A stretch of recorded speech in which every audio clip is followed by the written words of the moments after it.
find out that God's not too happy with what's going on around us. Redeem the time, because the days are evil. The Bible has not changed. Boldly proclaim the restoration and preservation of Christian values in America. Satan has brainwashed a whole nation. As goes the church, so goes the nation. Nobody's convicted of anything anymore. And now, here's Last Call with your host, B.J. Edwards.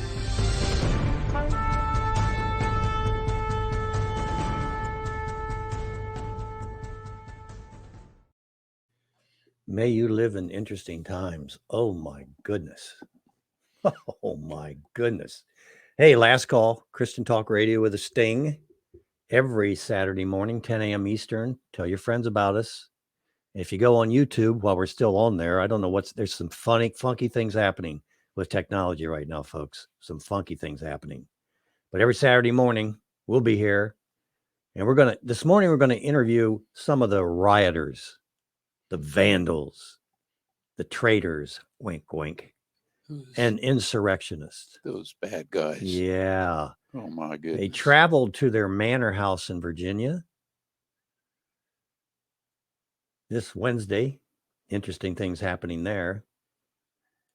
Interesting story. Plus, adding insult to injury, the election was stolen from righteous Americans. And the wolf cries foul. And by the way, can the pendulum, the pendulum's just swinging over this way. In 4 years, we'll get it back, right? 4 years in the twilight zone reset that we're in right now. Wow. Hey, you can watch via YouTube. Again, be sure to prescribe. Listen to internet or just listen by phone. 605-475-0010 if that's what you want to do. If you want to talk to myself or Mr. Anderson, 614-423-4220. That's a new number. We're trying something new again. 614-423-4220. I like to start the program off with a quote. I think here is an applicable quote. Applicable? Yeah, it's easy for me to say. Yeah, we'll work on that. Stop that. We all have more at stake in the rules of the game than we do in the outcomes of the game. When that changes, when we stop focusing on the rules, that's when you begin to lose your democracy. In other words, you start messing with the rules, you begin to lose your nation. Did we see that in November? There were some rule changes in the middle of the game. They didn't even explain what they were. Somebody should have thrown a flag. Yeah. That quote's from David Frum, by the way, a Canadian-American political commentator, former speechwriter for W. Bush. He's also a senior editor at The Atlantic as well as an MSNBC contributor, so consider the source on that. But he speaks truth. Folks, two wrongs don't make a right. Cheating to win an election or whatever you're doing, and accepting it when you don't have to is just plain wrong. When you shouldn't is just plain wrong. We have to find a way, and there is a way. When there's righteousness, there's always a way to fix this egregious error. And I'm talking about the election, not condone it by remaining silent or pointing, oh, look at this rule over here. We have to stick to that rule. Yeah, problem. Yeah, somebody got hurt, but we got to stick to that rule, don't we? There's a rule. Mm-hmm. This election was conducted unfairly, and to honor the results is to insult the truth. The truth we find, by the way, in natural law and the Bible. And I'm not even talking about vote counting and computers. I'm not talking about that. I'm talking about the jury tampering that went on with social media, the news media, TV, radio during the election. The total conservative blackout the continual name calling of our president and the other deplorables, and the insane voter mail-in process, those two factors alone are an issue. You don't even have to go to the others. Those two factors are obvious and did happen. Have you talked to anybody about the mail-in voting? To bet that those that are for it are liberal, progressives, and those that aren't are conservatives. Want to take a bet on that? And if we let this fester, if we let this election be stolen, my guess is there's going to be more than broken windows in Washington, D.C. We need to worry about justice, and justice doesn't rest forever. Is this indeed the beginning of a civil war that so many have been predicting? I'm among them. And folks, that's not a suggestion or a threat or a plan. It's just the truth that we can easily find out in natural law. Natural law demands that for every action, there is a corresponding reaction. And the longer the violation, the worse the results. Hey, I want to remind you, you've got some folks that were in Washington, D.C. on Wednesday. We're going to have eyewitness reporting. Did you know, I learned an interesting thing on Coach's show the other day while they were Coach who? Coach Dave Dobermeyer. Oh, that guy. Yeah, that guy. That radical. They were on the train on the way to the Capitol or the mall or wherever they were headed. And with their hammers and their guns and their chains. Yeah. And pitchforks. Yeah. Pitchforks. Yeah. Poking people. Anyway, he was talking to this guy. I think he just ran into him on the train. I don't know. I just caught this piece, and he suggested law came from 3 words: land, air, water. Natural, nature. Yeah. Law comes from the word law comes from natural things. I just want to throw that in because you were talking about nature's law there. And I picked that up. I said, that's an interesting concept to get a hold of. We're going to bring our guests on a little early, probably in about 3 or 4 minutes. So hang in there. But in the meantime, I want you to understand something, folks. Perception is reality. And we're talking about the election. But as long as you think global warming is real, guess what? It's real to you, isn't it? Isn't it? How about the supposed medical pandemic that we're going through right now? It is. Oh, gosh. If you think there's a medical pandemic, it's real to you, isn't it? Seems real. And you build a template and you pile all that information into your template and you discard other information and you just keep piling it in so you can justify proudly your opinion. In all these cases, the public will act on what they believe is true. If you believe that the election was not fair and balanced, you're going to act on that. And folks, that should concern all Americans, including, or should I say, especially our public servants, who are rendered useless if the public does not believe in this election.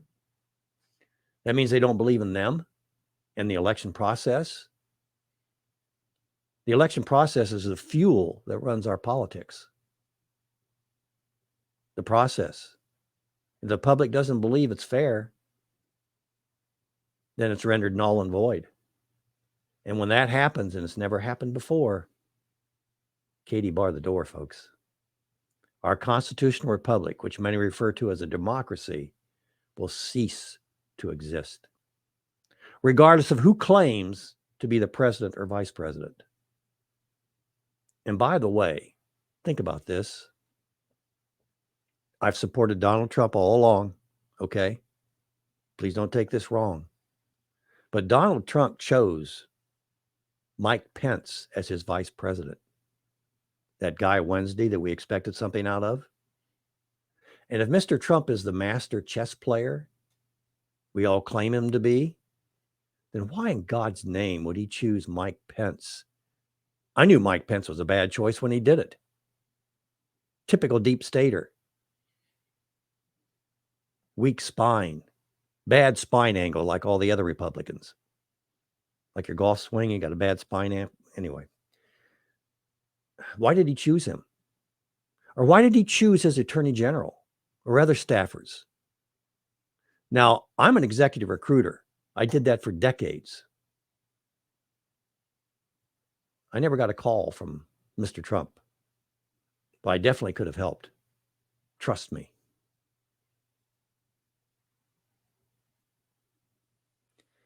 It's as they say, this is not who we are. It really isn't who we are, folks. What's happening right now is not who we are. False flags, insults, untrustworthy servants. And if you can't win the game, just ignore the rules.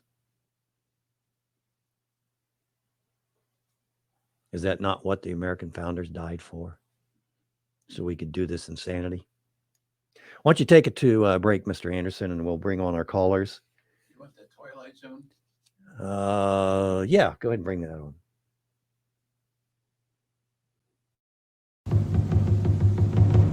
You walk into this room at your own risk, because it leads to the future. Not a future that will be, but one that might be. This is not a new world. It is simply an extension of what began in the old one.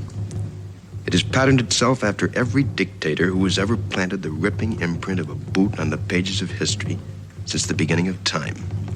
It has refinements, technological advances, and a more sophisticated approach to the destruction of human freedom.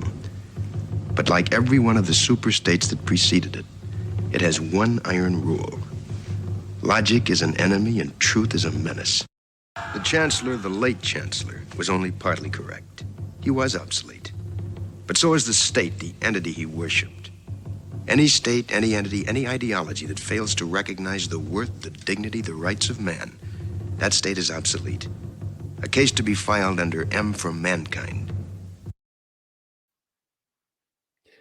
B.J. Edwards along, Mr. Anderson, your last call. We have some gentlemen that were in Washington, D.C. on Wednesday, and I'm going to bring them on shortly, but I'm going to light a little fuel under the fire before I do that.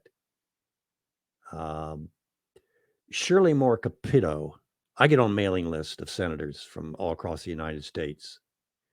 I'm going to read just a short portion of an email she sent to all her constituents. And it goes like this. Again, this is Shirley Moore Capito. You've seen the photos on the news. You've watched the videos on social media.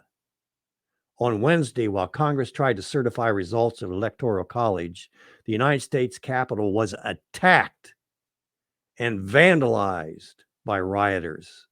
Several people were injured. Others were killed, including Capitol Police officer. This is not law and order. Thankfully, my staff and I are safe, but days later, my heart is still heavy. Wednesday's insurrection looked like something you'd see in Venezuela or Beirut. This is the United States. That's not who we are. Jeff and Will, I'm going to bring you up both at the same time. Jeff is from Ohio and Will is from Southern Ohio.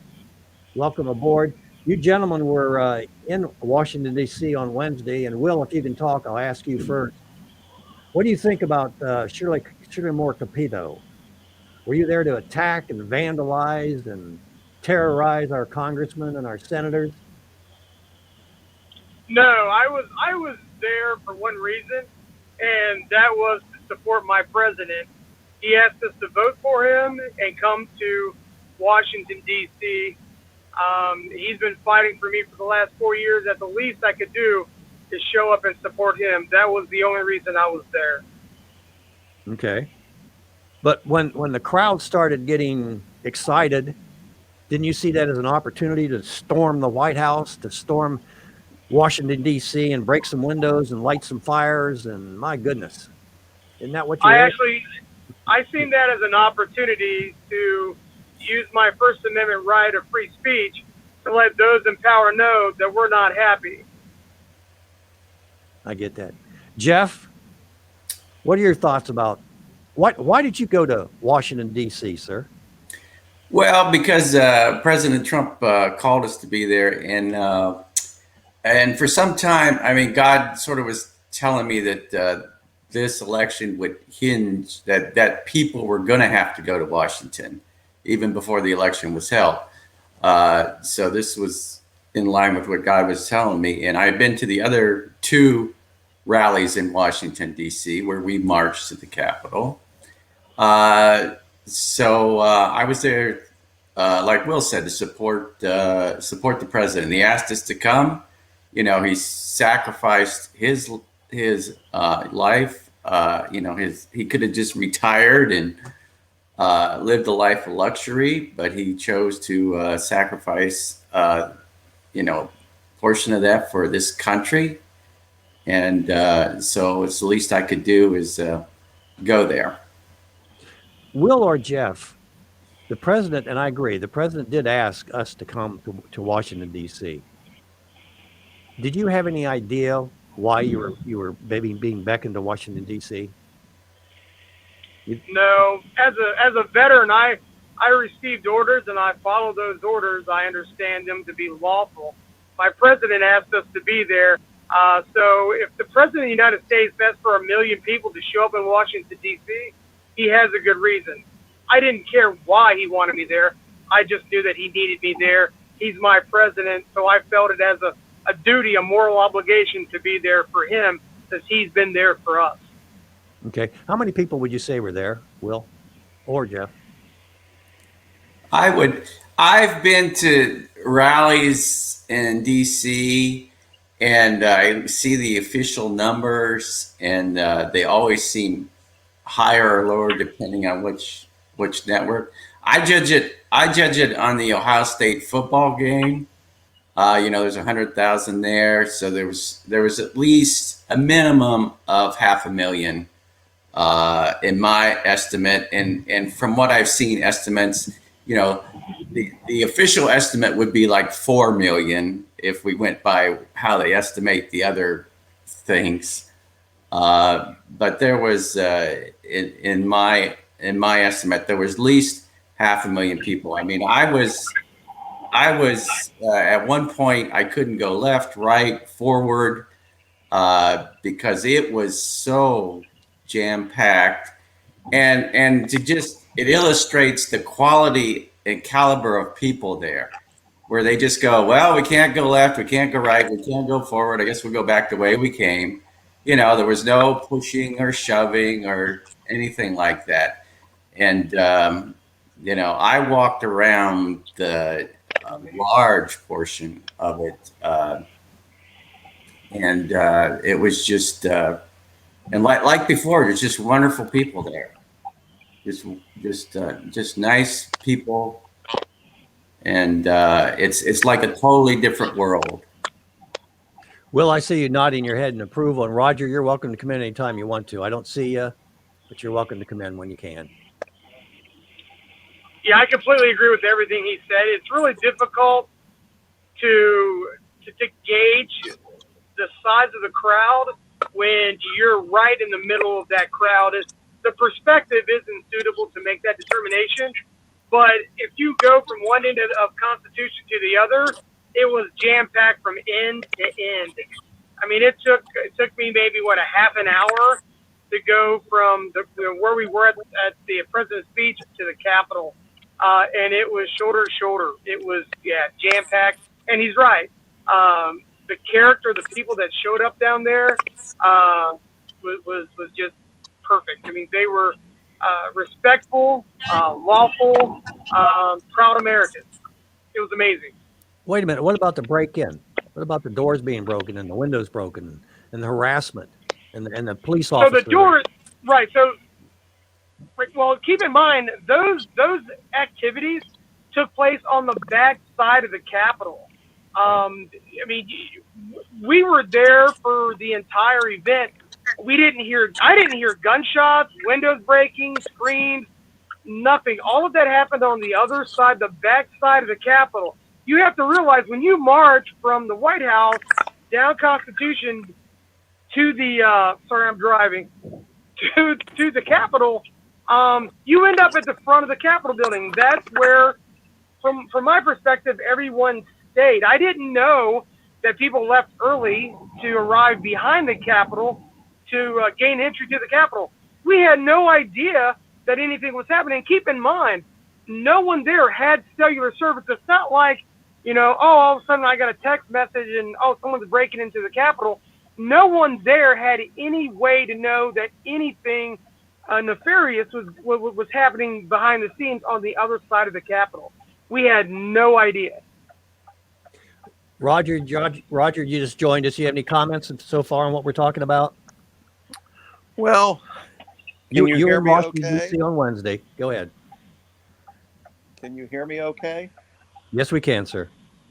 First of all, I commend you for your new technology. I hope you we're noted continue for this. good technology here, Roger. Well, we're going to need good technology in this fight. Yeah, we are. So my comments are very similar to the gentleman who talked. That was Will. I went to the rally with family members. It was peaceful. It was calm.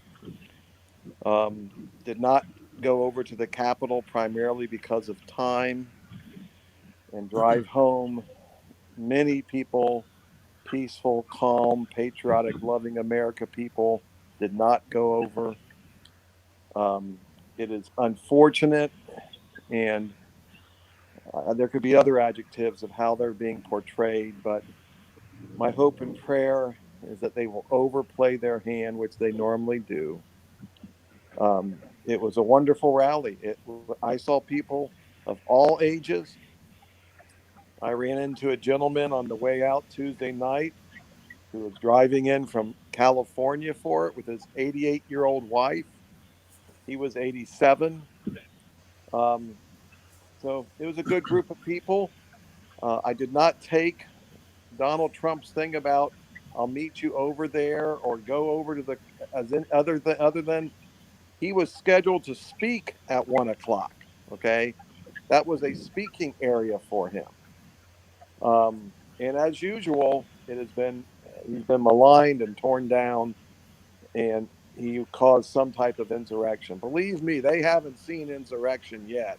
If they think that was an insurrection, Are you gentlemen insulted by what you're hearing from the news media as a result of your efforts, your sacrifices you made to go to Washington, D.C.? The talking snake media. I mean, that's their character. I just find it amazing, like on Facebook, that people are telling me that I'm wrong. I was there, they weren't. And it's just incredible that people have been so brainwashed by the talking snake media that they won't even listen to people that have been there. And that's discouraging. But I look at this as a opportunity to maybe shed some light on some people who haven't seen any light. And what was I'm just amazed at what God revealed there. I mean, where He positioned me, I could. There were Antifa people posing as Trump supporters, and so I got to see. I mean, it was really spooky how well trained some of these people were. Oh, and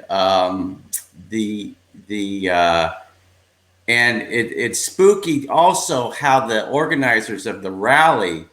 There's definitely some people that are saboteurs because a lot of people couldn't hear what Trump was saying because of the sound system. And then after Trump was done, they put on music, and it's like 10 times louder than when Trump was speaking. Yeah, Jim, I don't mean to interrupt him, but I'm not a domestic terrorist. Okay, I'm not a domestic terrorist. That's right. I don't know. You look white. I'm an You look American. white. You filled most of the qualifications right there. Hey, Chet, Chad Estes from American Texas. citizen. Go ahead. Chad Estes has joined us this morning from Texas. Chad was there as well. Chad, you're on with Will and with Roger and with Jeff. And Chad, you come from a unique background with regards to, I guess, your point of view. You were in law enforcement for quite some time, retired. What was your impression of the entire event? And from the angle of maybe the police that were there or the police that weren't there, what did you see from your standpoint? Well, hey, thanks for having me on. I appreciate Sure. the opportunity to be with y'all today. Well, what I saw is, one of the things that I'm feeling is that, the press, as we were talking about just a moment ago, they just browbeat you on stuff that is not true. That's what we get 24/7, 365. Is just what no news network tells you. We tell you the truth. They say it's fair and balanced. We bring it to you first. We report, you decide. Whatever the slogan is. No one says we bring you the truth. Okay. So when I got there, of course, the morale is we're just sick of hearing about all these possible indictments, all this stuff that might get done, that should be getting done, that something's getting done, but we're not seeing anything happening. Amen. This is what the frustration part is, I think. And when I was in D.C. there, and we went into the rally, there was people that thought the exact same thing. When Trump was talking, he kept talking about. He kept trying to make his case of the voter fraud. And so I'm yelling. I know he can't hear me, but I'm yelling at him, and I'm saying, we already know this. This is why we're here. We know this. And the people were like, yeah. And then, look, there were some people that started to leave after this. I could see the crowds kind of starting to thin. So we left. So then, as we were talking, Will was talking about, is that we walked. If I could jump in for a second on the crowds thinning, the reason a lot of the crowd was leaving is they couldn't hear the speech. So they just thought, well, I might as well head down to the Capitol. And that's what I'm talking about, the saboteurs, that a large area could not hear what Trump was saying. Just wanted to clarify that. Thanks, Okay. Jeff. All right, thanks, Jeff. So we walked down there, we got everybody together, and we were headed down there. Now, we already had information that to be looking for some of these provocateurs. So they might be wearing, camo, and that they would have their MAGA hat on backwards. Now, if you look through the rallies, people don't wear the hat backwards. They always wear it. I've just never seen anybody with the MAGA hat wearing it backwards, at a rally or whatever. You know what I'm saying? Good point. There's probably some, but it's just not very many. So as we get down to the event to Congress, everything stops up, and there's guys with mega horns and stuff, and there's like, we're going to take the government back. And now I'm starting to see some things, right? And so we get up to the wall, and there's already these bike racks that look like bike racks where you put the front tire of your bicycle in and secure it. But those have been turned and leaned up against the wall, so people were climbing up them like ladders. They were breaching the wall. The wall is only about 5 foot high, but if you have an elderly person or something like that, they just can't get over. So we get up there, and there's already groups formed up on the north wall, the north door. That's the one that's closest that Jeff was talking about. They're already there. There's hundreds of them already there. And then there's scaffolding that they're already in every point of the scaffolding throughout that entire thing. They're already there. And I'm thinking, how in the hell did these people get from down there from the rally all the way down here and get that scaffolding already? And then I saw the first guy with the MAGA hat turned around backwards. I saw guys walking around in camo with the plate carriers, like you wear for combat and stuff, like military. So I saw these guys, and then I don't know what a plate carrier is. I don't know what a plate carrier is. Look, we're gonna. I want you to complete that, but we're gonna take a quick break. Are you ready, Mr. Anderson? And then when we come back, again, we're talking to gentlemen that were at the rally in Washington, D.C. I want to know what a plate carrier is, but I want to pursue a little bit more about being disappointed, what your expectations were going in there. And all I saw was a speech, and I didn't hear any kind of, well, we should do this and we should do that. And maybe we can talk about that a little bit after the break. BJ Edwards along with Mr. Anderson, your last call. Last call with BJ Edwards. Real talk about real life.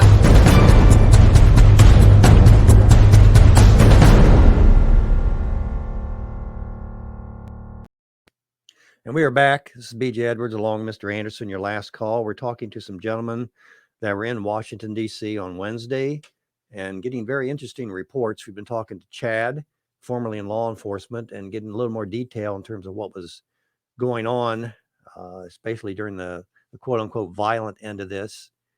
We've got Chad from Texas, Jeff, Ohio, and it looks like Roger has dropped out for the moment. Yep, he's back. He's back. No, I've been here. I've been here the whole time, Jim, just listening. Okay. Chad, what is a plate? What did you say? A plate? What'd you call that? Yeah, it's a plate carrier. What it does is it has carries ballistic plates inside of it, so soldiers wear it when you go into combat. So it'll stop a rifle round. Ah, okay. That's what it'll do. So it's like a bulletproof vest, basically. Okay. And I get the impression that these are not folks that were there to celebrate Donald Trump, celebrate America. They were there to cause trouble and make you all look bad. Would that be a good assumption? Absolutely. Yeah, that's their mission, though. See, because that you look at, one thing I've noticed about this, and we were talking about it earlier in the program. There is no benefit of the doubt given to this rally, to the Trump supporters. There's no benefit of the doubt. It's like, you guys did it. You guys went in there and you'll raise it. We forget all about them going in there during the Kavanaugh hearings and doing all that, tearing up stuff and breaking in and everything. We forget about Minneapolis. We forget about Portland. We forget about Seattle. We forget about stuff going on in Atlanta.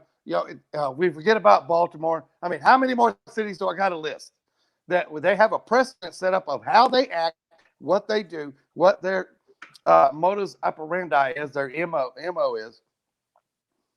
But yet we come to the rally. We've never done anything like that. And now we're the exact same thing that what they do, we're doing. And then they go aside. See, this is intolerable. I mean, I heard Don Lemon say, let's set all the BLM stuff aside and let's just look at this. Well, if you set all this aside, then you have any precedent. That's awfully like, well, golly, let's set all the racism aside and just ask people, how come you don't like white people? I mean, come on, that's crazy. It's not realistic. You have to take the whole totality of circumstances into account.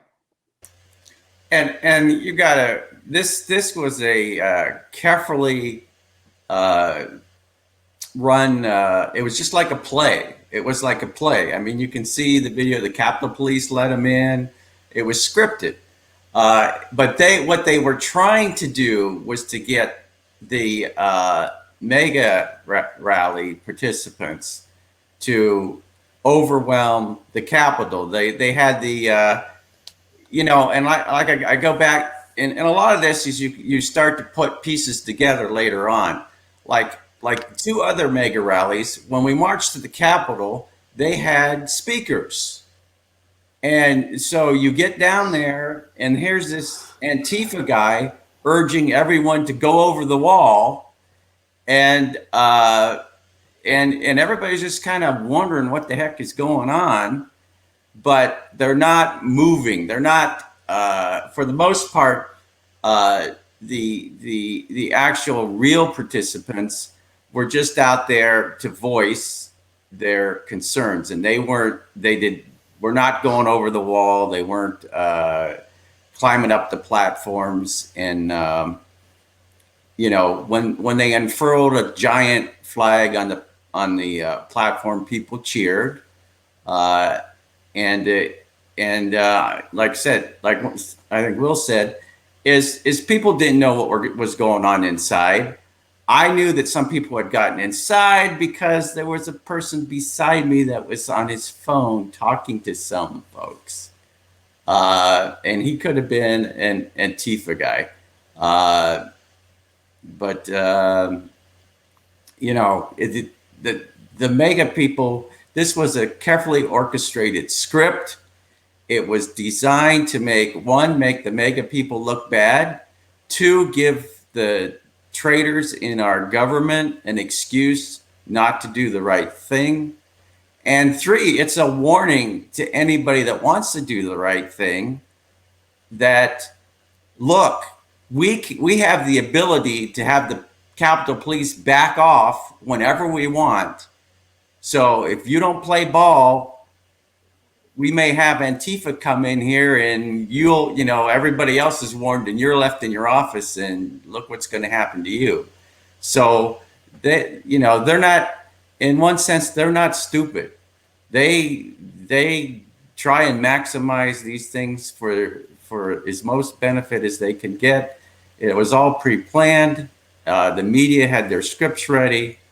And I'm hearing that maybe even the lady that was shot was a CIA operative. So then there's a question about whether she was actually shot. So it's, to sort it all out as an individual is very difficult. But being there, I was glad I was there because I saw what was going on, and I saw just the sophistication of some of the Antifa people, that they were trained. Jeff, all of your stories are believable, the peaceful end of it, because conservatives, especially the Christian brands, are very defensive in nature. They're seldom, if ever, offensive. Now, that's kind of a good news, bad news scenario, folks, because we need to be more progressive. We need to be more demanding. We need to be asking more questions. We need to be applying pressure. We need to be building heat under our representatives. And I'm going to tell you right now, the more local level, the better off you are. When you get to Washington, D.C., you're like a small fish in a large pond. And you bring up a good point, Jim, and that's we can list that as item number 4. I mean, what do? They accuse you of something to prevent you from doing something. Like they accuse Trump of being a tyrant, and they kind of tie his hands in taking the action that he needs to take. And so now they're trying to accuse us of being insurrectionists. Yeah. So that we'll just sit there and do nothing. Be scared to say something. Otherwise, we might get labeled as a bad person. Yeah, we're here to play flag football, not tackle, right? Well, we're just supposed to watch. Which we seem to do quite well. Go ahead. I'm going to put a Twitter screenshot up and see what you guys think of this.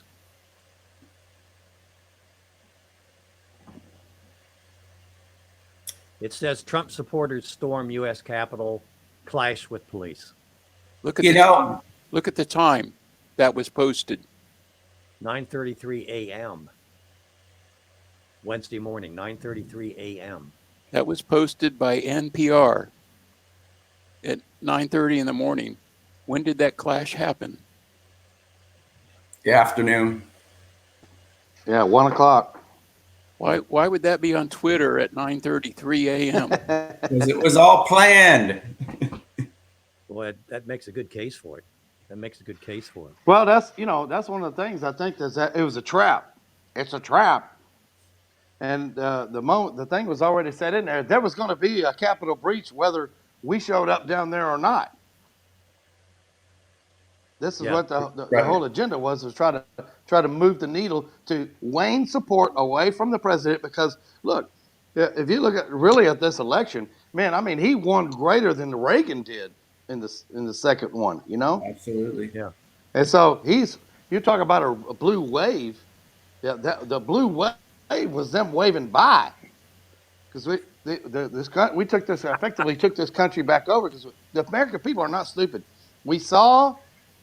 They're just naive. But we saw and what Trump had to offer, what he was doing, and we believed in him. And the principle is this, and that's the bottom line is where we're at on that. Well, you wouldn't Is be that there these guys? I'm sorry, go ahead. You wouldn't be there unless the president asked you to be there. So was he part of this quote unquote conspiracy to get you all? No. I mean, he is. I mean, it is amazing. I know some people are frustrated with Trump not taking action, but look what his two attorney generals sold him out. You know, I don't think. My personal opinion is that he thought that when he went to Washington, that he could persuade people that, look, this is a much better way. We can solve these problems. All these problems are solvable, and that people would jump on the bandwagon. I don't think he realized that how set they are, that no, they don't need to want to solve the problems because they get very rich and have a lot of control, and they want more control and they want more money, and they don't want him to mess up their schemes. And I think he was naive in the fact that he thought he would get a lot more people who would go, yeah, I'd like to solve these problems for our country. And you know, that's I think if he had to do it all over again, you know, like 2020, like the whole Flynn lying to Pence. Well, now that's kind of been revealed as, okay, well, that certainly probably didn't happen, you know. So God is revealing to us just how the number of people who will sell out their country is astounding. I made the statement that God has been telling us for quite some time, and telling us and telling us and telling us. Mm-hmm. I think now God is starting to show us because we won't listen. And if half of what we're speculating here is true, my goodness, fellas, where do we go from here? Jim? Yes, sir. One of the things that I think Chad brought it up is, to me, is probably the most alarming things. And as a lawyer, the concern is the concept of equal justice, how things are handled. And it is clear that there are certain aspects of our culture that are allowed to riot, burn everything down, take over cities, and they're merely called, they're protesting. Follow me? Mm-hmm. Yeah. They're just protesting. There's another part of our culture that shows up at a rally, patriotic, flags everywhere, loving our country, and they exercise, and they're called insurrectionists or domestic terrorists. Now, that will only go on for so long. That will only go on for so long.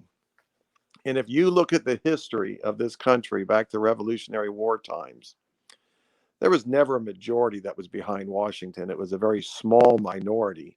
So we don't have to grow much bigger to be upset. You know, it's already there. I get that. You're Roger, you're in the legal field. And I was thinking this morning about law itself. And I hope I can get this out before our break. Actually, Mr. Anderson, let's just take a quick break. And I've got a legal question for you. I've talked to my representative this week. By the way, I've been emailing that individual and been trying to call the office for, I'll say, a couple years, and have never gotten a response from my representative. Although Monday of this week, after an email that I sent out, he called me. Keeping you informed. This is Last Call with BJ Edwards. He did call me back and left the door open. And I think what I'm going to say to him is something like I'm going to approach right now. If you're in a courtroom and you're a robber and you're before the judge, and the judge says, it looks like you did indeed steal money from the bank. And the robber's lawyer stands up and objects, saying, but judge, he did not break down the door or threaten anyone's life in the process. What should the judge do? Now, I'm drawing an analogy to the election. This election was stolen. Just from the standpoint of the mail-in media and the news media dominating the conversation. It was stolen. But as my congressman told me, we have to pay attention to the rule, and there's nothing I can do here. And what I'm going to say to you all, and you can talk to whoever you want to, they need to find a way. That's not your job. We're not being paid to find a way to get justice in America. That's their job. And that's what I'm going to tell my representative. Folks, there's a letter of the law and there's a spirit of the law, which applies in all law, including election law, be it the state, local, or federal level. There's also the law of imposing the law of right and wrong. Is it a law because it's right, or is it right because it's a law? If you break the spirit of the law, which we did in this election, wow, then you indeed have broken the law. And as I said before, this election was indeed the very least stolen. The voter jury tampering was incredible. Mr. Anderson and I, we have a conservative radio program. 5 days before the election, Facebook took all of our Facebook pages down. Disabled them. And disabled them, yes. Disabled them. Yeah, disabled. Well, you can't. No warning. We couldn't appeal it. There was no warning. We can't appeal it, and it's done. It's gone. Okay? And we're not the only ones that happened to. And I opened a new Facebook account after that happened with a different email, different name, and they took that down within 2 days. And my Twitter account that I opened up was taken down in 2 hours, and I hadn't even posted anything yet. What's going on? Folks, you cannot uphold one portion of the law which supports breaking another law. You can't do that. It just doesn't work that way. We all have this internal app that commands us to obey right and wrong. We know the difference between right and wrong naturally. Or is that supernaturally? That's the natural law that is always true and always in effect. In other words, you can never ignore one rule of law at the expense of another. Roger, okay, you want to try to bring him in? Caller, can you hear us okay? Coach, can you hear us? Do we have the green? Yeah, it shows that he's on. Okay. I don't know what's happening. We're hoping to bring a caller in. But while we're doing that, Roger, any comments on that, what I just said to you? The letter of the law, the spirit of the law, and you can't break one law to support another? Well, I agree with just about everything you've said, and that's unusual because sometimes I think you're crazy. But you have to stand in line for that process. Well, I've been listening to your show for 3 or 4 years now. I'm not a newbie. I've been around for a while. So no, I think what you've said is, I don't have anything to add to it. I agree with it. This whole concept of equal justice, the law being applied to all people equally, is a foundational concept. And when you lose that, and I think we're getting close to losing it. We're really, if we're not there already, you cannot have the rich go one way and the poor go another way. It's a foundational concept. And when you lose that, and I think we're getting close to losing it. We're really caller mute the broadcast. I think we'll be able to hear you. We do have the caller on the line? I believe so, yeah. We're working out details on this new technology here. We thought we had it resolved. Maybe we're going to leave the line open for the caller. Hello. Yeah, he's there. Here we go. Caller, go ahead. Morning, Jared, Coach. Hey, Coach. God bless you.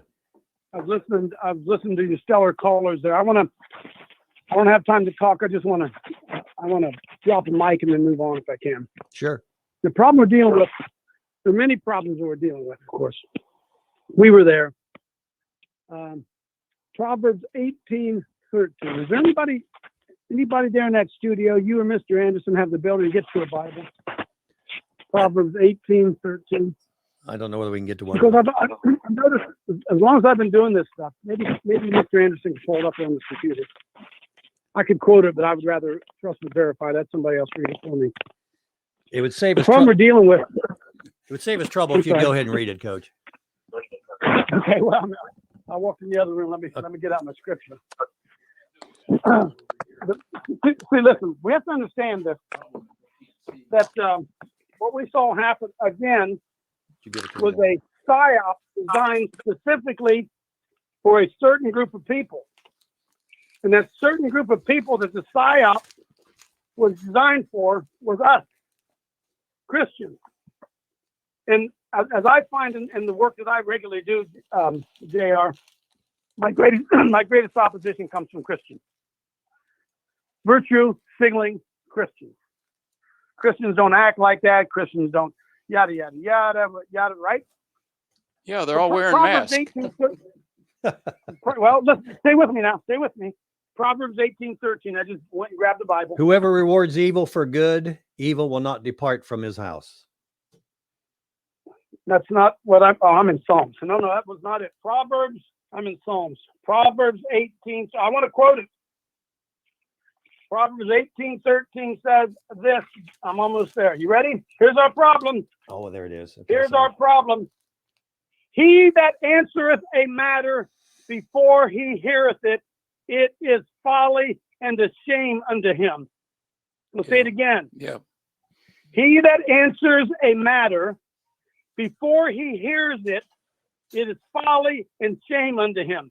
My point is this. The majority of Christians in America believed the fake media before they knew the whole story. Yes or no? Oh, absolutely. There it is, brother. Yes.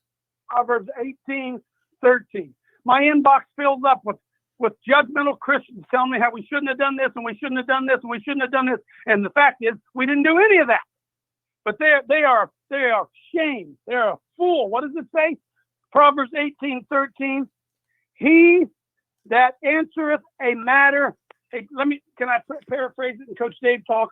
He that makes a judgment, he who makes a judgment before he hears the whole story is a fool, and there should be shame upon him. And that is the American Christian world. God bless you, brothers. Thank you, Coach, for listening and calling in, sir. I appreciate it. And testing our equipment, too. Yeah. Works fine. I like that. You're our first caller on our new system. Could you fellas hear Coach okay? Yeah. Good. Well, see, JR, this is what I'm saying. BJ, this is what I'm saying is that see, there's no benefit of the doubt. You know, one of the things that we need to do as people, as Americans, as people in general, is what? One, we are being ruled by our emotions. They're giving things, so our emotions will betray us. So, you go down to that, buy a new car or something like that, and the guy says, come on and sit down in it. So you sit down in it. You can't afford that thing, but you just love it so much. You drive around, it drives so good and everything. And so you'll do, basically in the moment, you'll do whatever it takes. So whenever we have these news stories or an event happens, 9/11, Oklahoma City, any of those things, whatever, we need to give 48 hours to let the dust settle, so to speak. Ooh, yeah. So that we can acquire more facts so other people can do it. And then now you have some things. So now if we look at the events that happened at the Capitol today, we can see things a lot more clear. All right, but see, again, the media is of their father, the devil. They are liars. And that's what they do. That's just what they do. And so we have to understand that all of them are controlled opposition. Every one of them. And so even Sean Spicer on Newsmax, there he was. He went off the deep end. Well, and I'm just like, no one's going to properly represent us. Even if you have video coverage with 10 witness statements, the people as the majority would not accept it. Yeah, you had to be there. You had to be there. Thank you, Chad, and thanks for helping out this morning. We got just a couple minutes left. I haven't heard anything from you, Will. I don't know whether you've got preoccupied. Are you still with us? Any quick comments you have? He's not in here. Will, you there? Okay. Jeff, any ways? Yeah, I think from a spiritual point of view, I mean it's sad, but it's awesome how God is showing. I mean, if they hadn't cheated and Trump had won the election, yes, it wouldn't be so obvious that our state legislatures are corrupt, our courts are corrupt, the Supreme Court is corrupt, Congress and the Senate are corrupt. God has laid this out for anyone who wants to see. Now, the problem is wants to see, because a lot of people don't want to see it. And I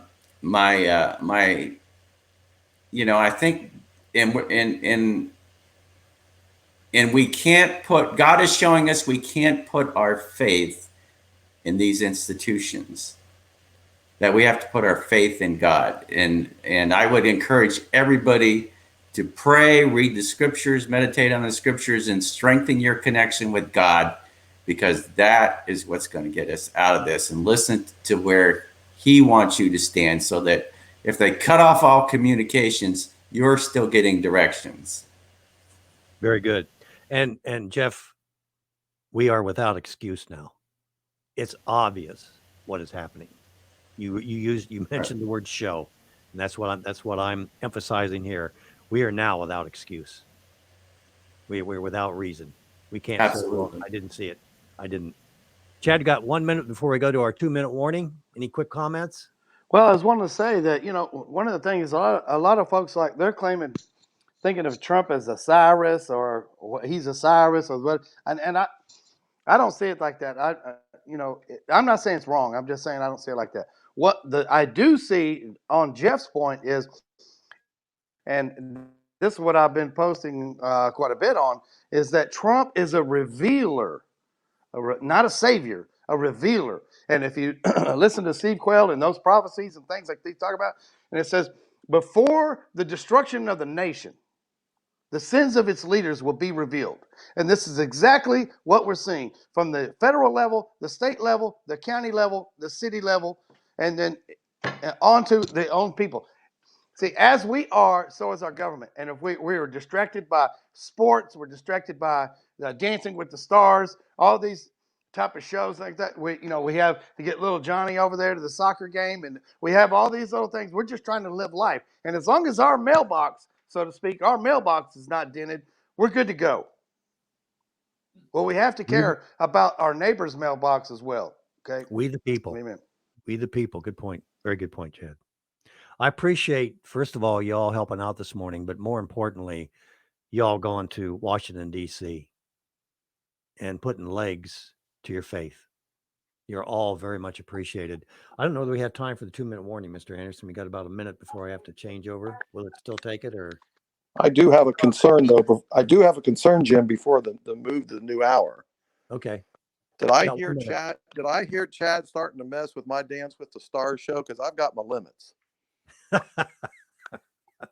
He may have. You have to take up with him personally. Again,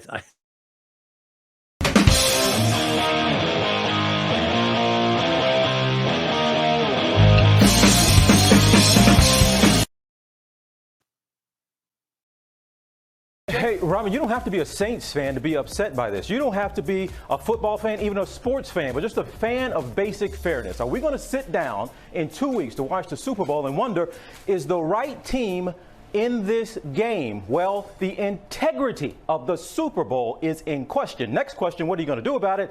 And apparently one option is to sue. Breeze. Pass is incomplete. No flag. It's being referred to as one of the worst missed calls in playoff history. The New Orleans Saints missed a place in the Super Bowl after referees didn't throw the flag on this play. Many call it a glaring case of pass interference. But that should have been a penalty. And Sean Payton is justifiably upset. With their season over, the Saints were clearing out their lockers Monday. The emotions were still raw. Every time you think about it, it's going to be tough on you. It's frustrating. And the firestorm shows no signs of dying down. It was the most egregious missed call in the history of football. To me, this is on the league office because you don't have a rule in place that would allow for that call to be reviewed. ESPN is now reporting the NFL will consider a rule change, making pass interference calls subject to review, something Saints owner Gail Benson supports, telling ABC News she's been in touch with the NFL and that the team will aggressively pursue changes in NFL policies to ensure no team and fan base is ever put in a similar position again.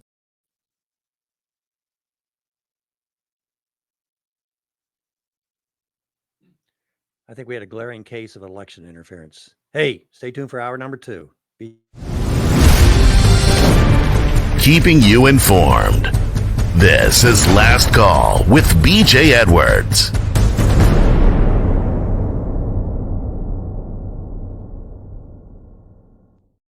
I really do appreciate. Got some brave men with us today. Well, knowledgeable and brave. Knowledgeable, brave, and yep, dedicated, committed brothers. And we have to really, first of all, don't expect your federal representatives, be they senators or House of Representatives, don't expect them, B.J. Edwards along, Mr. Anderson, your last call, don't expect them to do anything on your behalf. But it doesn't hurt. It doesn't hurt to try to get them some information that they need to get. You're going to learn. I made the comment the other day on Coach's show, and I made it on my show several times, that I don't learn a whole lot when I lose. When I win, I don't learn a whole lot. It's like being that spoiled child. Anything you want, you get. You just take it for granted. But when I lose, I learn a lot. And God loves me enough to let me lose, well, about all the time. So I don't mind that. I look at that because I learned so much in that losing process. And it opens your eyes up to so many other aspects of the world. So when you have, like I mentioned, the West Virginia senator, by the way, false flag. We were really talking about that this morning. It's flown to disguise the true identity or affiliation of a ship. You can put up the American flag and or put up the Russian flag when we're American. You know how that works. Captain Young hauled down the false flag, hoisted the American flag, and opened fire. It's also a political or military act orchestrated in such a way that it appears to have been carried out by a party that is not in fact responsible. Oh, hello. Some believe that the bombings were a false flag operation by state forces. I started to read a memo by Shelley Moore Capito, a U.S. senator from West Virginia, but it could have been written by, and probably has been written by, a lot of senators, covering her fanny and how upset she was as she watched on social media this one-sided virtue signaling. Yeah, this one-sided reporting of what has actually gone on. It's just insane. It's just insane, and it is destroying this nation. Our democracy permits enjoying electoral victories, but its survival requires accepting defeats. Fair defeats, yeah, I'll agree. But oh my goodness, Shelley, this was not a fair election. And you're supporting bad results, bad law. She says, I voted for President Trump and I wanted him to be reelected. As a United States Senator, I supported many of his policies over the past 4 years. And I will continue to advocate on behalf of West Virginia, even with the new administration. No, you won't, Shelley. No, you won't. I recognize this is not what most West Virginians wanted. That's what you should be doing, Shelley. But you won't. But the Constitution is clear. Yes, it is clear. Congress does not have the authority to reject electors chosen by the states. States are in charge of their own elections. Again, you're going to have to do something. Find a way to stop this insanity if you can. And if you can't, you have influence on other people who can. Quit making excuses. She goes on. In days, a new president will be sworn in. On our United States Capitol, I know that not all the protesters that day were violent. Not all of them. Do you think most were? I know that there were many that were peaceful, exercising their First Amendment rights. Yeah, that's probably Roger. I know that there were many, not most, that were perfectly exercising their First Amendment rights. However, the mob mentality causes permanent damage to our republic. Where's that coming from? It's coming from here. I love technology. No, that wasn't him. That was somebody else. Yeah, if you want to call in for the show, what's that number, Mr. Anderson? 614-423-4220. Right. I can put that back up on the screen. Yes, please do. Please do. I'm reading a letter from a West Virginia senator, an email sent out to her constituents. I know that there were many, not most, that were peacefully exercising their First Amendment right. However, the mob mentality, she's insulting those gentlemen that were on the phone on the show with us this morning, causes permanent damage to our republic. Mob? Permanent damage? Really? After all that we've been through? And then she mentioned... Here's what a mob did last summer in D.C. That looks like fire and smoke. Yeah, it doesn't look like what happened Wednesday. They forget. Conveniently. But the association is with those same mobs. And it's not even close. She says both are wrong. Again, putting them both together. These are tense times. Families are struggling. They sure are. I ask that you please join me in praying for our country as we enter this new administration. Who does she pray to? You're right. What is she praying? Pray for unity. Pray for peace. You better pray for wisdom and grace, sister. There's no unity with evil. Sorry. By the way, God sets up spiritual laws. He sets up spiritual laws. And if you're praying to God and breaking those spiritual laws, what kind of a response do you think you're going to get? Does God even hear your prayer? No, I'm not a pastor. I'm not a biblical expert, but it makes sense to me that if I continue to sin and then I pray to God for forgiveness and I go out and sin again, by the way, not to do is to do. We're held accountable for what we know. And we're also held accountable for what we don't do, which I think is one of the conservative movement's biggest mistake. We just don't do. Here's her Twitter. This is the United States of America. This needs to stop right now. We don't do this. It's not. That's right. It's not who we are. Oh, dear God. Help us, help us, help us. Remember, is it a law because it's right? Or is it right because it's a law? I mentioned my congressman, and I'm not the only one evidently that's talking to my congressman. My congressman wrote a very similar email, and he got a response from someone who sent me a CC to me, who said, and this is to my congressman who wrote a very similar letter. This young lady says, "Are you kidding? I do not support violence either. But it's about time the patriots took a stand. Y'all didn't know we had it in us, did you? We're fed up with the lies, deceit, and corruption of government. Do something about that. We've had enough. All the corrupt evildoers seem to get away with everything and no accountability at all. And you know it, Congressman. Or are you part of the swamp? She says. We sit back and watch domestic terrorist, racist groups like BLM and Antifa attempting to destroy our country and our history, tearing down statues, destroying businesses and lives. I don't doubt one bit that there were some Antifa involved in the antics today. She wrote this obviously on Wednesday. But I do not apologize for the Patriot stand today. This election was a fraud, and you know it.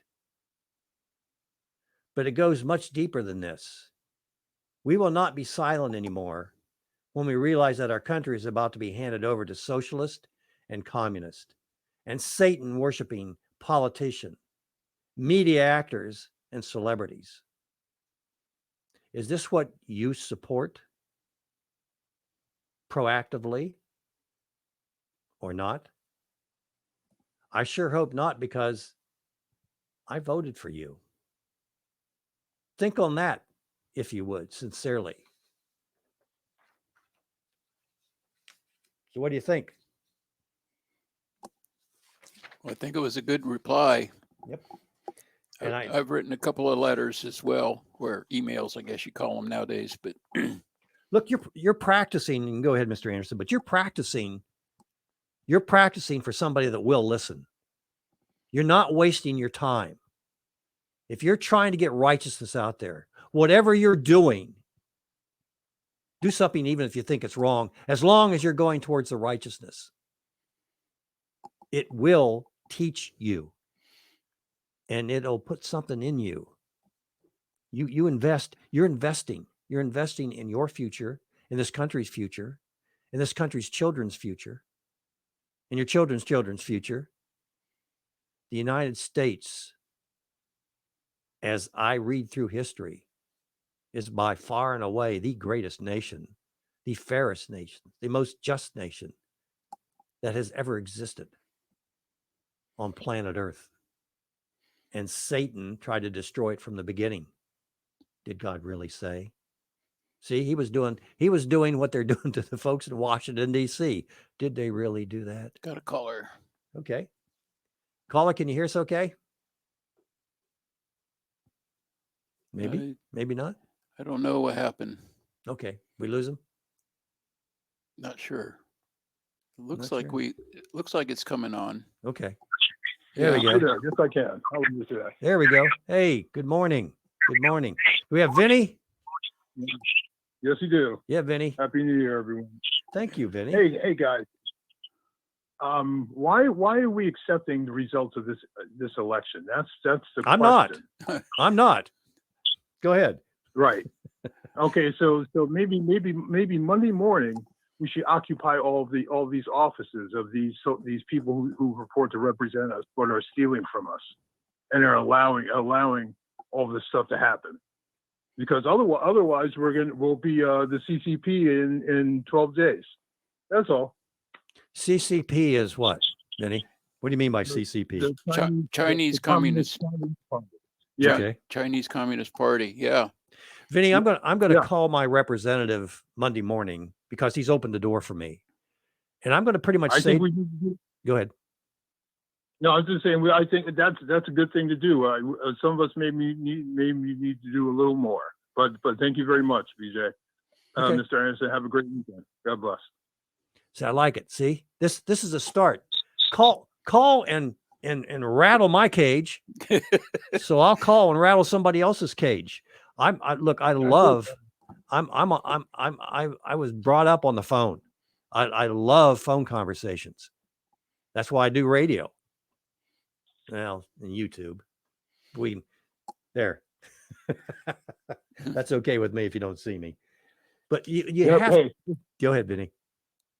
I just want to say it's our medium, this is our infrastructure, and we've let these guys abuse it. They've actually should have lost their licenses, Yes, sir. Once again, about the Epstein stuff, right? They should have lost their licenses for allowing that stuff to happen. And maybe we need to stress that. All this stuff belongs to us, and we're allowing all this stuff to happen. So if we allow the Communist Chinese Party to take over America, it's because we let it happen. Right? That's the only reason that it will happen. Here's how the BJ, you hear me? Yeah, yeah. Okay, well, to Vinny's point, it's Chad. Sorry. To Vinny's point, see, what it is that, see, the average American, I guess, bias. Okay, we're lawful people. Where those in Satan's kingdom, they are not. They're law breakers. That's what they do. This is how you know that they're liars. This is how you know where their allegiance is. Because they can't follow the law to save their life because they've already sworn an oath not to. Mm-hmm. Great point. Great point. But it's still, Chad. Look, you and I are both. We want to see people move. We want to see people doing something. You and I are both tired of the complaining. Well, yeah, but look at that on the other end of that, and if this nation depended on diagnosticians, we'd be winning the battle because everybody knows what's wrong. Everybody is an expert in this and that and the other. But when it comes time to operate on the patient, there's nobody in the room. There's nobody scrubbed up and ready to operate. We're too busy researching our complaints. And I think, Vinny, look, the thing that I want to recommend is that you call those in authority. I'd start locally. I would really start locally because that's where all the power starts anyway. But don't forget about your state and federal representatives and say to them, you know what? There's a problem here. We haven't had a debate on COVID. It's all been one-sided. The information is one-sided. By the way, I did call the health department and have this conversation with them, the state of Ohio, the health department. But talk to anybody about this. There's a problem here. And I'm not saying I don't wear masks, and I'm not saying I'm not going to take a vaccination. I'm saying there's a problem here. The problem is that in America, we have a debate. But when it comes to COVID, we haven't had a debate. In America, we just had an election. And that election, just from the standpoint of mail-in alone, was wrong. Voted.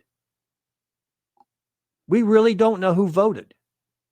And we don't know that somebody couldn't have taken a blank, maybe 100 or 200 blank ballots and fill them out. We don't know that because when you mail in, you have no accountability. And if you want to mention it, why is all the information one-sided? Why is it all one-sided?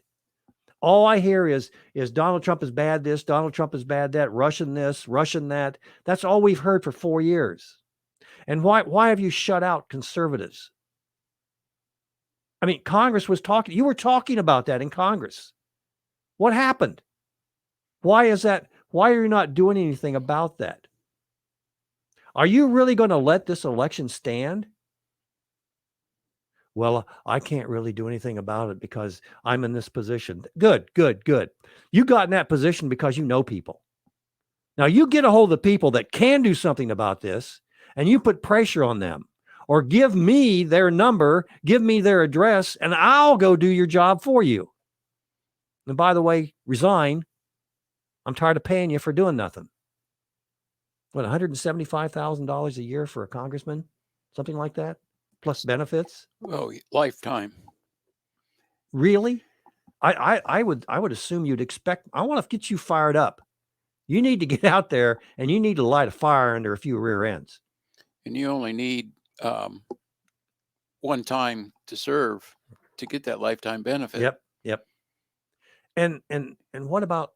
And they can vote for themselves more raises too. Yeah. What about pastors? What about church leaders? What about business leaders? What about educational leaders, superintendents? Don't leave any stone unturned. Now, what you're going to find is there are good people in offices, good people in high places. You're not going to find them. You're not going to find them unless you go searching. And you're not going to find them unless you're willing to take a few chances. Now, I said earlier that God is showing us what is happening here. He is showing us He's tired of telling us. And telling us comes through Mr. Anderson or myself. Go ahead, Mr. Anderson. Well, I shared this with a friend last night. God is lifting that veil that everybody has been hiding behind, and they can't. They're gonna show their true colors, as they say. You know, people can't hide and virtual signal and pretend that they're good, because they're going to be naked. They're going to be naked before the world, and we will see the truth. We'll see who people really are.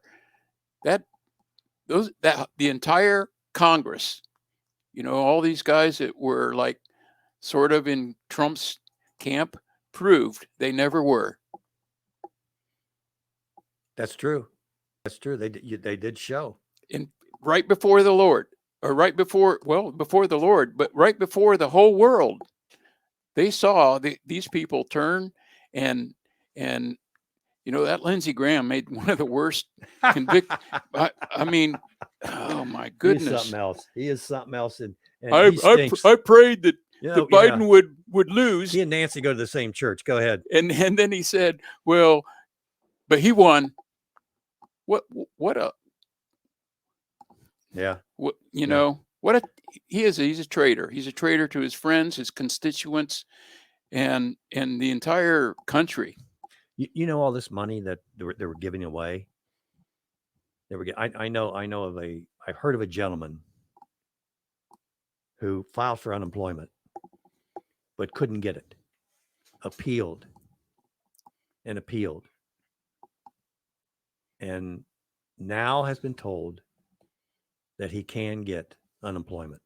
And by the way, those months that you didn't have the unemployment, those thousands of dollars that we should have paid you, we're going to go ahead and pay you that in one lump sum, and we'll get that to you as soon as possible. Those trillions of dollars. And you're going, well, this is going to be on my grandchild. This is going to be on my children. Maybe, but they're going to come after yours first. How much money do you think is in savings? How much money is in the stock market right now? How long do you think it's going to take the likes of a Joe Biden or a Kamala Harris to say, you know what? We're going to nationalize savings. And all you white folk that took white advantage, privilege, those guys took advantage of the other folks. We're going to start with you first.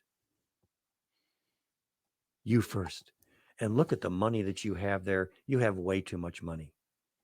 From those that have to those that have not, right? Isn't that how that works? If you think that's not going to happen, you are absolutely crazy. Now, what might get to you first is the inflation that's going to be caused by all the money that we've been spending. It used to be you could buy a good car for maybe 12 or 13,000. You want to bet? Want to know what that costs now? Or a refrigerator? Huh? Yeah. A refrigerator. Remember when you could buy a refrigerator and it would last 20, 30 years? Yeah. And now what are they? $3,000-$4,000? Yes. And they'll last 3 or 4 years. $2,000 if you get a cheap one, and they last 2 or 3 years. Yep. Yeah. Are we due for a break, or did we have one? Or I can't remember. Well, we could be. I don't know. You want a break? I don't know. If we need one, then I'm going to get you. We got 6 minutes. Okay.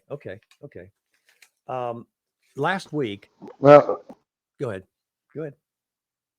Mr. Anderson. That wasn't me. I'm sorry, I didn't know how it works, buddy. I'm just just chat again. I'm still here. This is good. One thing too, I already received a text message about all the Senate bills and House bills that they have, just waiting. They're salivating, waiting to pass these bills against us with the guns, the ammo, the magazines, all the suppressors, all the plate carriers. All that is just sitting here looming. They're just waiting to take away stuff so that they can come with the next wave and they're just browbeating us with this stuff at this point. So, but I would also like to encourage, just before the break, I want to encourage us that all is not lost. I do not believe that Trump has conceded. I do not believe that, and there's something in the works. We just have to see. So, Anyway, that's all. Hey, Chad, I appreciate that, but I don't want to. I refuse to live in hope and die in despair. I'm gonna act like it's not gonna happen, and I'm gonna prepare for it not happening. And I'm That's gonna right. be joyous if it does. But I ain't stop running. I am not gonna stop running at all. I enjoy this too much. And it's good you brought up. Amen. Didn't concede, even though he said there'd be a new administration. Well, his administration's leaving him now. If he steps back in, it's going to be new. There's nothing about concession in that little spiel of his that they took down off of Twitter. All right, BJ, I'm not saying that we should overdose on hopium. We should prepare for the worst, but hope for the best. And that's the only thing I think is the Trump supporters or whatever have is that something has happened that we have to realize it's not over until the 20th. So that he's already said he's not going to be there for the inauguration. So that's also an indicator to me that there's something going on. When he left the rally, Trump left the rally, he flew to Abilene, Texas. I heard that. And then from there, now he's going to get ready to go to Camp David. There's a reason that he's going to these things. So, look, I'm not saying that, he's going to save us. Okay, we still have to do our work. We still need shows like this. We still need shows like Coach Day. We still need all these other small independent talk shows to stir up the talking points and motivate these people to get off their butts and get action. That's what we need, action. Hallelujah. Not only that, we need each other to be able to keep the truth out there and people can hear from one another. I mean, the miracle right now is the fact that you're in Texas and we're in Ohio and we're able to share information that we know. I mean, it's not an opinion or an assumptive. You had an experience this week that is contrary to what everybody else is thinking and hearing. And this is very important that we can continue to share information, that we can encourage one another. It's like having, feeling a brother's hand on your shoulder when they're praying for you. Mm-hmm. Amen. Because we need to know we're not alone and that we have brothers and sisters across this nation, not just those ones that fall asleep in church. Western religions have been making the world worse. Interesting. These infiltrators have been cheating for a long time. Yeah, Luann, they have, and we've allowed them to. We've been watching from the stands. We need to get in and participate. Oh, you're reading from the peanut gallery. Yeah. Do something. Do something. I'm going to read some headlines. Well, we got to go to break in about 2 minutes, or. Oh yeah, about 2 minutes. Okay. Headlines. Situational update, January 8th. Trump fighting for secure location, did not concede. There you go, fellas. Pence praises Capitol Police after they shot unarmed woman dead during unarmed protest. Every time I read a headline this, I think of the fly on Brother Pence's hair during that VP debate. I'm just saying. Italian government implicated in an elaborate election fraud scheme against Trump. We haven't heard anything about that. The American Republic ends. We're now ruled by lying oligarchs, the scum of the earth. Peaceful Trump supporters booed violent Antifa posers, tried to stop them breaking windows. Big media pushing for Trump's removal. Well, aren't they ever? Mandatory vaccines. Ronna, the more things change, the more they remain the same. Ronna McDaniel reelected as NRC chair. Doesn't she have a father that's a senator from Utah? Pathetic Democrats and mainstream media propagandists rail at Trump supporters for breaching Capitol buildings after ignoring Antifa BLM riots for months. Folks, I'm giving you these headlines today with this question. January 20th, 2021. Can you imagine, if things continue, can you imagine what the headlines are going to start looking like after January 20th of this year? Can you imagine? You don't want to imagine. How do you report from hell, right? How do you report? What do you report from hell? I'm thirsty. True. Here's our video break. for the truth. Thank you. Watch the man in the middle. He's a guard. He's a policeman. Watch.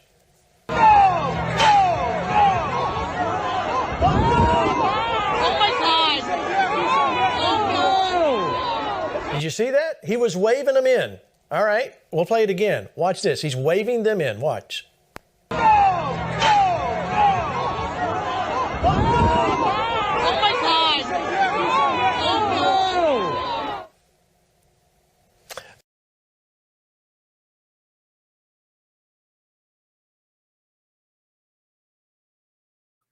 Do we have that call-in number?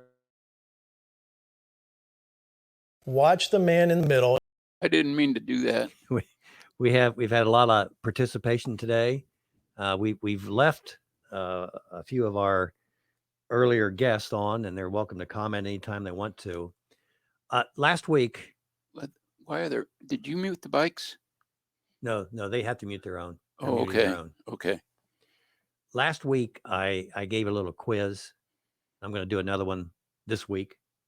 Oh, I'm not ready for a quiz. Yeah. I didn't read my chapter. Yeah. This political leader recently unveiled new rules for their legislative body, which removed gender terms such as father, mother, son, daughter, brother, sister, uncle, aunt, and replaced them with terms such as, well, parent, child, sibling, parents, sibling. Evidently, the term mother is offensive and father is offensive. And of course, aunt, uncle, son, and daughter are as well offensive. Now, some of you racist homophobes, that would be our listeners, xenophobes especially, or just old phobies in general, likely think that words like mother and father are endearing, connecting, loving. But you're just plain wrong according to this leader. What country are we talking about, folks? Russia, China, USA, Hungary. We know it isn't Hungary. Cuba, Saudi Arabia, or the planet Mars? Yeah, that's right. This time the answer is the USA. And the leader, none other than that good Christian Nancy Pelosi. Did you hear the recent and soon-to-be Senate Majority Leader Chuck Schumer the other day? His scathing remarks, disrespectful remarks with regard to a man, our president, who truly tried to change the deep state agenda, make them more responsible. Did you hear that? Nancy, Chuck, pick one. And don't exclude most of the Republicans. Folks, these people are evil. E-V-I-L, evil. They find out what's important to you, then they set out to destroy it. Think about that. Everything that's good, they seek to destroy. For decades, they've systematically been tearing apart the binding fabric of our nation, the flag, our Constitution, our history, statutes, our religion, holiday traditions. Boy, this has all happened so quick recently, hasn't it? And especially, our families. The incredible assail on the foundation of any civilization, the family, the natural family. Apparently, this nomenclature change was instituted to be more inclusive, efficient, and accurate. Clearly, that's not the case. Parents are not interchangeable. There will be many instances when it is important to distinguish between the two. So the word parent is not more accurate than mother or father. Child is not more precise than son or daughter. In order to make this new way of speaking as accurate as the old way, you have to be less efficient with your words. It's more efficient to say my parent who birthed me. Is it more efficient to say my parent who birthed me or my mother? Is say my child who is male rather than my son more economical with words? No. So you got to ask yourself, what's the real motive here? What is the real motive here? If we eliminate the words mother and we eliminate the words father, son, daughter, then there will soon be no traditional mother and father, son or daughter, period. What's the intent here, folks? What are we trying to destroy? Totalitarians and communists understand that to control the people, they must control the culture. And to control the culture, they must control the language. You know, one of the first decisions the Bolsheviks made after seizing power in Russia, we're already seeing that happen today, and they aren't even in full official power yet, was to limit free speech through government-run censorship. How's your Facebook, Twitter, YouTube account doing? I wonder how we're going to be doing after the show today, Mr. Anderson. I don't know. I couldn't get Coach's page come up. Coach Dave Live would not come up today. And I got reports. I was getting text last night from a friend who was, as certain accounts were being pulled, she was reporting them to me. Several accounts were going down. Just crazy. To the United States, go ahead. Well, I was going to say, I got a little video. Okay. I listened to you and your videos. Me and my videos. I listened to what's that guy's name that thinks he's president? Oh yeah, Joe. The other day after he was really condemning everything. But one little piece that I'll play here that really caught my attention, because we recognize we're in a spiritual battle, right? Mm-hmm. So I'll just play this and see what we think, and if maybe any of our guests want to comment on it as well with what we hear here. Okay. That's who we've always been. The certification of the Electoral College vote is supposed to be a sacred ritual, which we affirm. The purpose is to affirm the majesty of American democracy. But today's a reminder, a painful one, that democracy is fragile, and to preserve it requires people of goodwill, leaders with the courage to stand up, who are devoted not to the pursuit of power, or the personal pursuits of their own selfish interest at any cost, but of the common good. Think what our children. I want to give a plug for Tactical Civics and Friends of Liberty United.com. Amen. These folks are working hard to restore our liberties, and they are bringing it down to the local level, to the zip code level, if you will. And honest to God, folks, that's where it has to start. Well, after playing that little video and hearing him call it a sacred ritual, that's what bothered me. And at the risk of sounding crazy like some people do, I have heard in the Capitol building that they do have places where rituals take place. Sacred ritual. This is a government institution, right? Mm-hmm. Is he making this a temple? Is he making this a sacrament? Did they make a sacrament by taking a life and blood was shed? You mean Wednesday? I mean Wednesday. Interesting. By the way, we're talking about worshiping man and man's works. Exactly. And not our creator. Huge difference. And most of us have either forgotten it. Well, many of us have either forgotten it or had it drilled out of our heads by those institutions we pay good money to called public education and then finishing school or colleges. You know, I was talking about, and I want to complete this. This is an article, by the way, that I've been reading, and I'll get to the author here shortly. But the United States House of Representatives, there will be no mother and father anymore. Teens are dismissive of their mother and father. They'll call them the parents, not their, but the parents.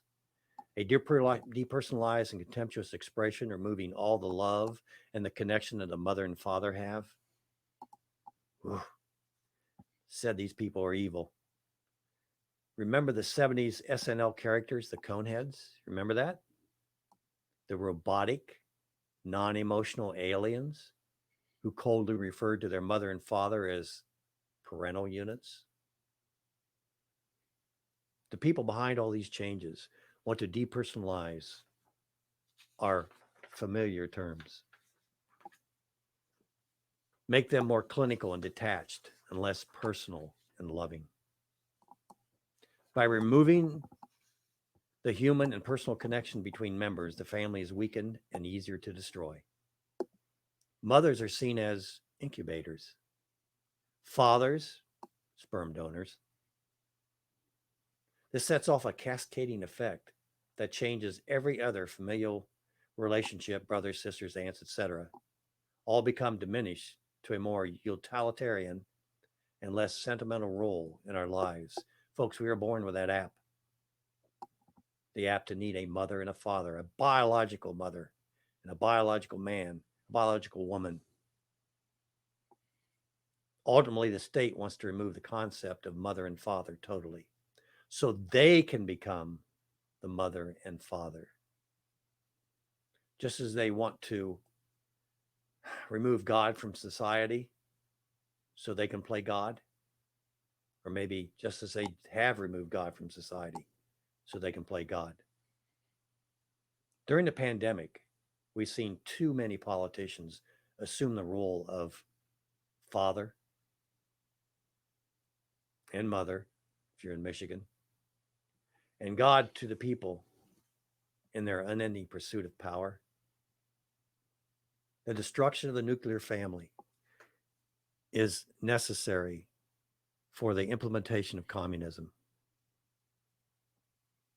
The Marxist website, Destroy Capitalism Now, states the communist transformation of society will involve the abolition of the family and the bourgeoisie nuclear form that it takes today. The Marxists founded Black Lives Matter put forth as one of their main tenets the elimination of traditional Western family. By the way, what Satan first seeks to destroy, he what? He corrupts, doesn't he? In the Communist Manifesto, Karl Marx wrote, abolition of the family, the bourgeoisie claptrap about the family and education, about the hallowed co-relationship of parents and education, about the hallowed co-relationship of parents and child becomes all the more disgusting. In communist and totalitarian countries, children do not belong to the parents, their mother and the father. They belong to the state.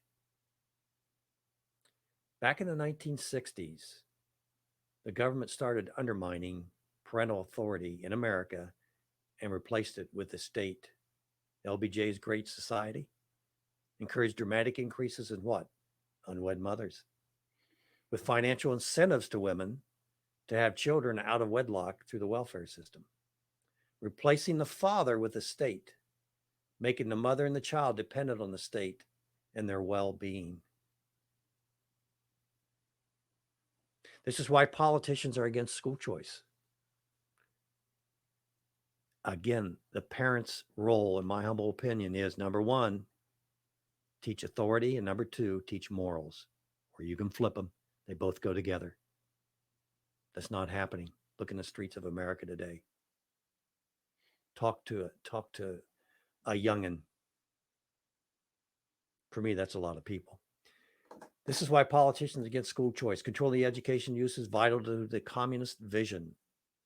Again, Marx said we destroy the most hallowed of relationships when we replace home education. Marx does not want mothers and fathers making educational decisions for their children. They want the state to make those decisions so they can force children into failing government schools to indoctrinate our sons and daughters to their ideologies.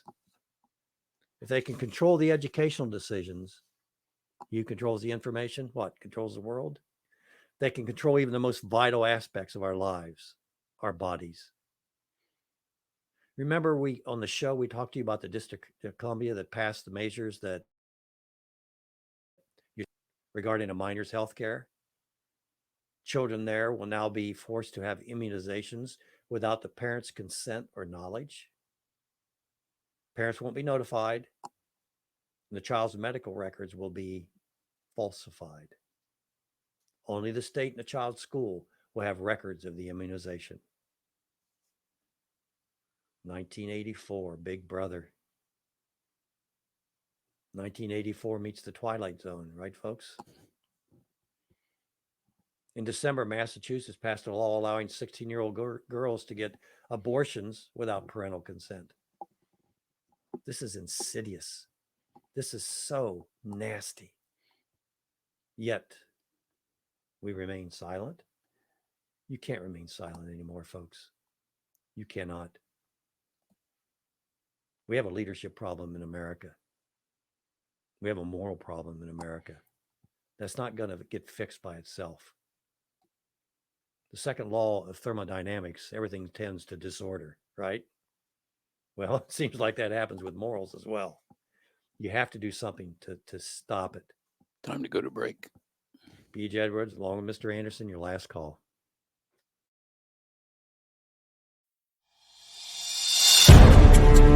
Last call with B.J. Edwards. Real talk about real life.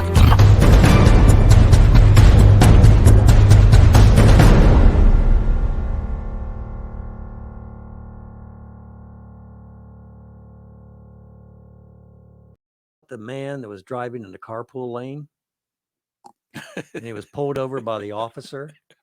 Huh? I had heard this one. Go ahead. In the carpool lane, that's not just for you. That's for you and a bunch of other people. You're required to have at least two passengers. Yeah. He's alone. He's in a carpool lane and get pulled over by the officer. And the officer says, "Do you know what you're doing?" He says, "I certainly do." He says, "Well, you were in the carpool lane." And he goes, "Yes, that's because I identify as they." You'll have to think about that a while. They. Mm-hmm. I heard a story a long time ago once that there was a man that had his name legally changed to they.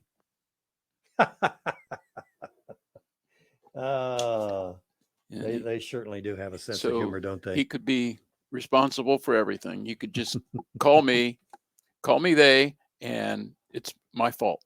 You got a video I think I'm going to have you play, but I want to finish this off, and then we're going to have a cute little video to finish out the show. Again, don't sit on your fanny this week. Talk to folks. Talk to your in-laws. Talk to your A-laws. Talk to the outlaws. I don't care. Keep talking to people about the truth, because this isn't going to change until you who know do. Okay? And we've waited way too long. And I don't think there's a wrong thing you can do if you're going after the right laws, the right hopes. Congress, by the way, our U.S. Congress is considering a bill that would not only allow a 16-year-old girl in Massachusetts to get the abortions without her parents' consent, but the state will pay for it, expanding its power and control over our daughters. Once the state can remove the mother and the father from medical decisions like vaccines and abortion, they can be removed from the profound life-altering medical decisions. A law currently passed in California allows children as young as 12 years old to receive taxpayer-funded transgender treatments without parental consent. I have a question here. How far can the state go? We have a good friend in Canada that has spoke out against all this sexual insanity from a religious standpoint, using biblical terms. They're threatening to jail him imprison him for doing that. And it won't be long before that northern exposure, Canada, drifts down into America. It's already happening. And with this prospective new president and vice president, you can almost be assured, especially if you're conservative, and more especially if you're a Christian, that your life is going to change radically. You're going to know what harassment is. You're going to know it. Do you have that the video coming up for us? I'm ready. Okay. I think it's about the length of time we got to go for the show. I hope so. Yeah. Okay. All right. Again, BJ Edwards, along Mr. Anderson. Have a great weekend. You better be calling somebody. You better be talking to somebody next week, or I'm going to call you. Love our brothers and sisters. Yeah. Thanks for all the folks that were in Washington, D.C., all of you. The millions that were there.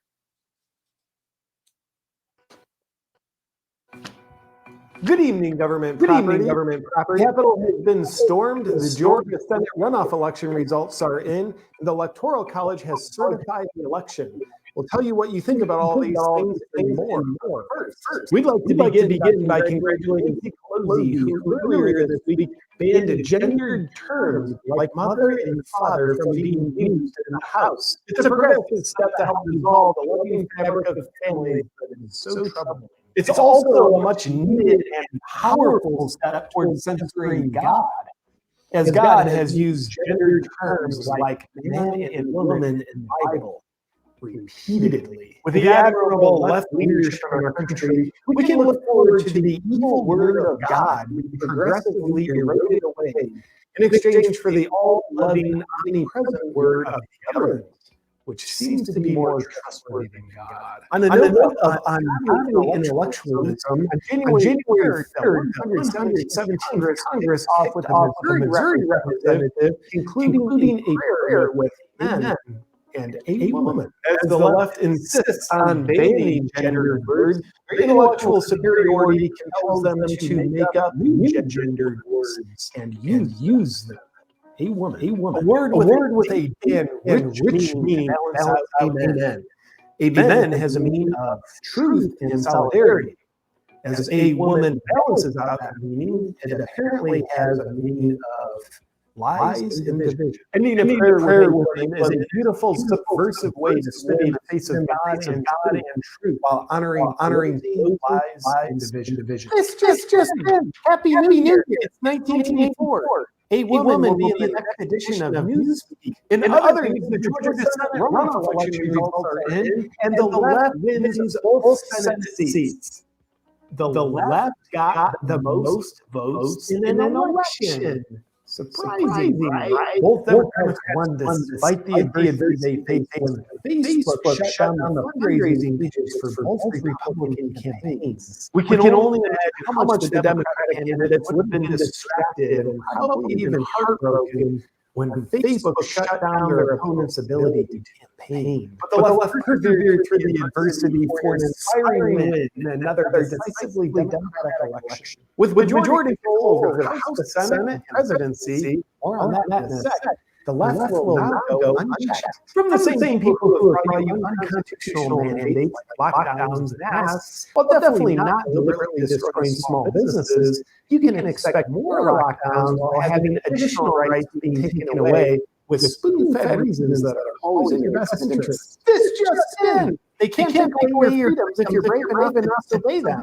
Hey, how the hell did this get in? And it's written in misgendered ink. I want you to find who did this. Put them on AOC blacklist. They'll be the first to go in the new concentration camps. But when you find them, tell the public and his family that he caught a virus and needs to be taken away to a FEMA camp for health treatments. Now that the left has free reign, you can expect them to push your country to look more and more like a democracy while looking nothing like a communist. Not at all. Definitely not that. But if it was that, they still call it a democracy. Doing it. So it'd be cool. And in other news, at the Capitol, as Congress convened to certify votes, hundreds of thousands of Trump supporters gathered so the mainstream media could call them all racist. And indeed, our independent fact checkers has verified each one of them is a racist. And their secondary reason for traveling to the nation's capital is because they're crazy enough to think something fishy was going on in this year's election. Idiots. People clearly hate America. They're deliberately trying to destroy democracy by ensuring elections are fair and democratic. These protesters' concerns are baseless. They're all conspiracy theorists, and there are also other words that we use to trigger you to automatically view them in a negative light for our mind control tactics. Beyond a show of doubt, Joe Biden won the election hands down. So go home, all you Trump MAGA maggots. This just in. Joe Biden has won the lottery. As you can see here through our exclusive footage of his winning ticket. Congratulations, Mr. Biden. But on a more somber note, unfortunately, things turned ugly at the Capitol. Violence. There's absolutely nothing funny about that. Before those unfortunate events, protesters stormed the Capitol, as you can see here, when barricades were opened for them by police. Conspiracy theorists suggest the most unruly protesters were Antifa in disguise, just trying to wreak havoc to make Trump and all his supporters look like they're dangerous, trying to overthrow democracy. Well, luckily, our fact checkers have debunked this claim as false, citing the latest science that shows Antifa wouldn't dress like this. The fact checkers also denied that it's even possible the same alleged Antifa member at a BLM rally in Arizona. And here he is at rally, so you're certain of what happened, according to our fact check. And as you can socialist giant Twitter now know through a manipulated media thought control warning that no Antifa activists stormed the Capitol, according to multiple fact checkers. And the fact that Twitter does this doesn't make it more suspicious. The fact checkers will let you know that Trump's supporter definitely not Antifa. That's why he has communist hammer and sickle tattooed on his hand, like most Trump supporters do. And the most disturbing part of the story that we come to believe is that President Trump was personally inciting these protesters' violence. So much so that Twitter removed him from Trump's where he said to his supporters at the Capitol, you have to go home now. We have to have peace. We have to have law. We have the video of Trump's words destroying our narrative about him. Oh yeah, so we're not playing the video, right? Duh. Of course. You ready? That was followed by both Facebook and Twitter locking Trump out of his accounts. Big tech, new government that governs our government, heroically stepped in and prevented people from hearing Trump say, "You have to go home. We have to have." One can imagine that further violent damage that would have happened if Twitter and Facebook let people see the video. Once again, big tech steps in and done something for us for our protection. Thank God for tech. A woman. Following Trump's ban on social media, the people that ran Joe Biden for president had Joe Biden inspiringly addressing on video where Joe Biden was convicted for 7.5 minutes for his very effective speech. Joe Biden received praise from all over the media, according to the media. In his speech, he said, democracy is under unprecedented assault. And indeed it is. A democracy is where people vote their leaders into office and have faith that their vote counts in a legitimate election. Otherwise, history always shows there will be an uprising. And we take a break according to you on today's uprising to share a poll with you taken from my Instagram. People were simply asked, do you believe the election will be fair and just? With over 130,000 people in the poll, the results are 8% said yes, 92% said no. And there you have it. 92% of people polled agree. Our democracy is under assault. Moving along. Late in the night, the Senate voted to reject the objection to electoral college votes from Pennsylvania. Shocker. And then the House Biden is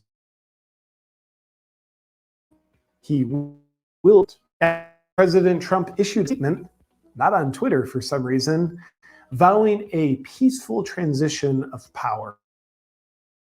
To all of us here at the media, that sounds like he's in silence and refuses. This just in, the few can only control the many. If you are in a state of fear, bravery and saying no to surrendering your rights is what will keep you free. The hell is this?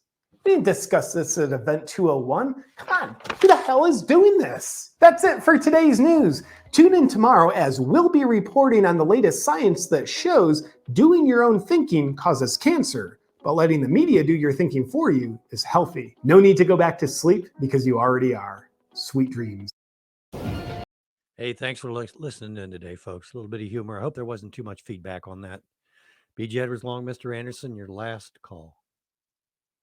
And you better be doing something Monday, Tuesday, Wednesday, Thursday, Friday next week. We've got a phone conversation going on Sunday, so we're starting early.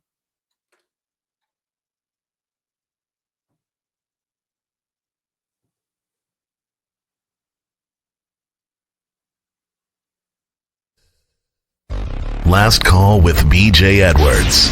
Real talk about real life.